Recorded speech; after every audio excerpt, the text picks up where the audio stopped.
one object all the time. And when you practice satipatthana, it must lead you to the jhanas. If you don't attain the jhanas from practicing satipatthana, you are not practicing satipatthana correctly. This you can understand from the Satipatthana Samyutta in the Samyutta Nikaya. There are many suttas there dealing with Satipatthana. So when you practice Satipatthana, it leads you to the eighth factor, which is right concentration. Right concentration in the suttas is always defined as the four jhanas. In the Majjhima Nikaya, remember Ananda was asked what type of meditation is praised by the Buddha. And he said the first jhana, second jhana, third jhana, fourth jhana. In other words, only this is Buddhist meditation. If you practice meditation and it does not lead you to the jhanas, it is not Buddhist meditation. In the suttas, the Buddha said the footsteps for the Buddha are the jhanas. The jhanas are the way to liberation. A lot of people they don't understand the state of jhana. So they don't see why jhana is so important. I will tell you, because what is liberation? What is enlightenment? An arahant is called a kina asava, one who has destroyed the asavas. What is asava? Asava, the literal translation of asava is leakage, outflows, leaking. So it's actually the leakage of the mind.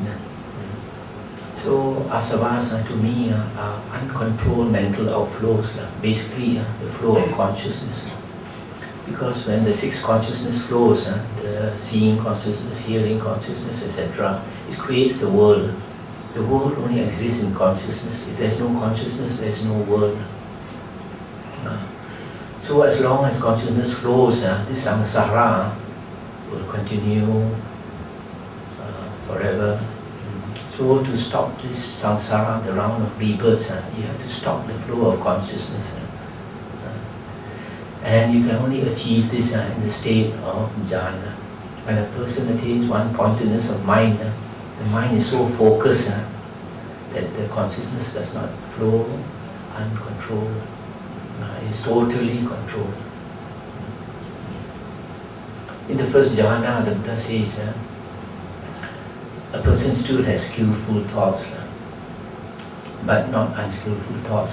In other words, when you achieve the first jhana, you don't think of worldly things. You might think, I attained this state, this great state. I must remember how to repeat the steps I took to achieve this state.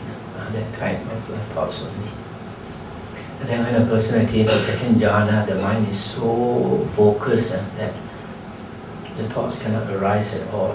The state of Aryan silence.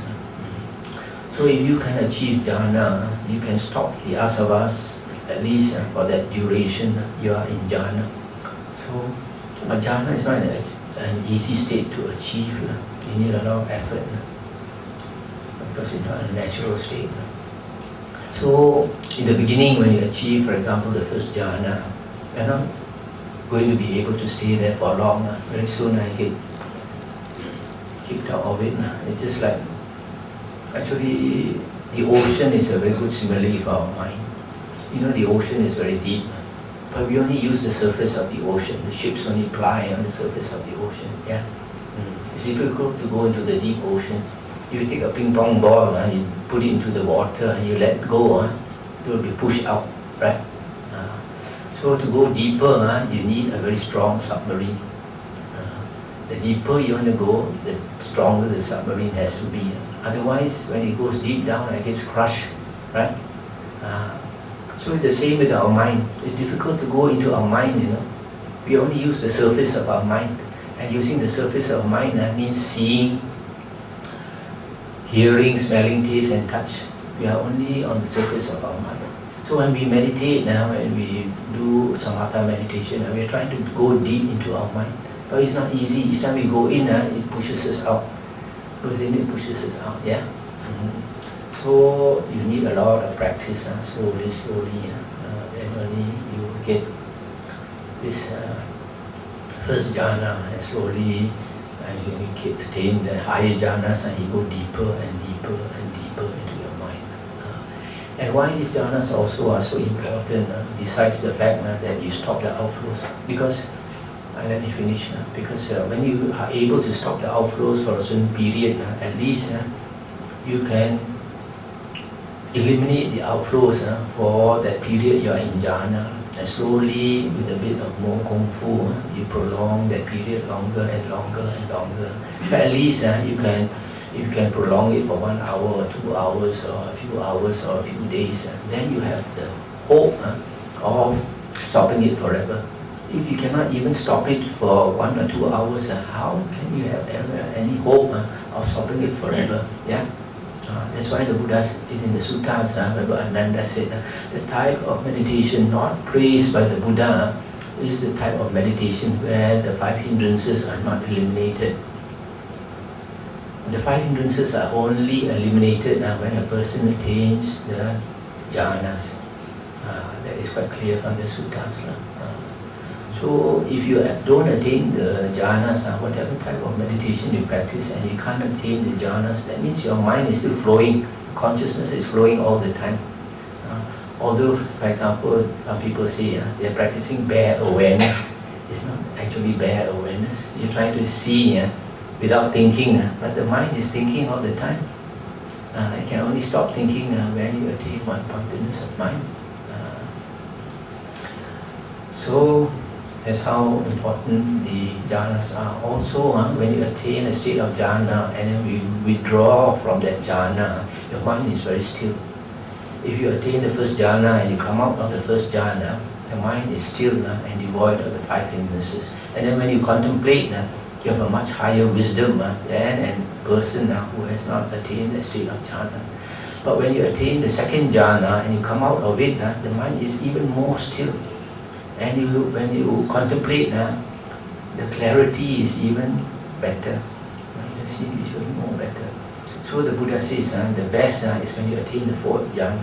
When you attain the 4th jhana and you come out of it, the Buddha says when you contemplate, you can understand everything. But the 4th jhana is a very deep state, very difficult to achieve.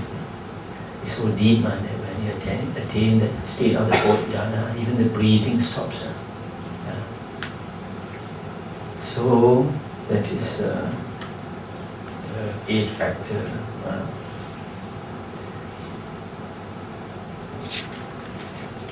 Finally, I just want to say that these 8 factors of the Noble Eightfold Path sometimes can be said to be 3 things: Sila, Samadhi, Panya.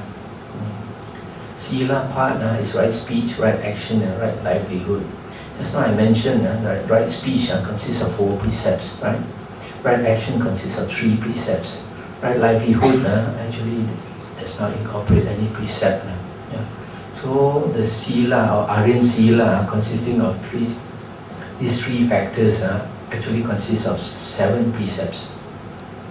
4 verbal precepts and 3 bodily precepts. So if you keep 7 precepts, you have Aryan sila.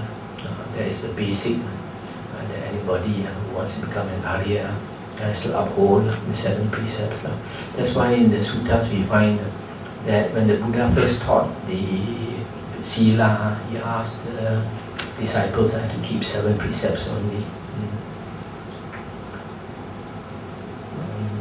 Also, the next thing I like to say, in the suttas the Buddha says the Sotapanna and the Sakadagamin, the first and the second fruition Arya, has a perfect sila. The Anagamin has perfect sila and perfect samadhi. And the Arahant has perfect sila, samadhi and panya. In other words, the Anagamin and Arahant, because they possess perfect samadhi, Anagamin and Arahants must have 4 jhanas. The Sotapanna does not need any jhana. But the difference between the Sotapanna and the Sakadagamin is that the Sakadagamin has reduced greed, hatred and delusion. For a person to reduce greed, hatred and delusion, he needs a certain amount of samadhi. But this samadhi is not perfect samadhi. That means samadhi is short of the 4 jhanas. So it can be upachara samadhi.